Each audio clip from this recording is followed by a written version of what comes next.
একটা ছেলে বলো ভাই আল্লাহর দোহাই, এই মুসলমানের বাচ্চা, যদি মার পবিত্র দুধ খেয়ে থাকো, বলো তোমারে আল্লাহ তাআলা নামাজ পড়ার যোগ্যতা তোমার শরীরের মধ্যে দেয় নাই? তাহলে বেঈমান নামাজ পড়ো না কেন? কেন নামাজ পড়ো না? আমি দাঁড় করাই, এখানে তো অসংখ্য ছেলে এখানে আছো, এখন চেহারা দেখলে বোঝা যায় তোমার ওই চেহারার মধ্যে তো হাইওয়ান আর জানোয়ারের চেহারা। যেই হাইওয়ান আল্লাহকে সেজদা করে না।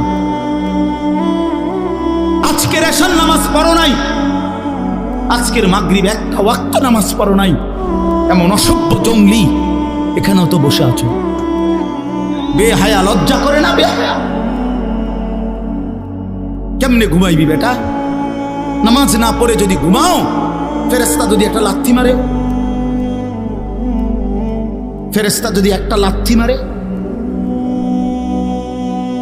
ফজরের নামাজ না পড়ে যে ঘুমাও, ফেরেশতা যদি একটা ঘুমের মধ্যে রেখে লাথি দেয়। ফেরেশতা ঘুমের মধ্যে রাইখা কোনো জাতিকে ধ্বংস করে নাই।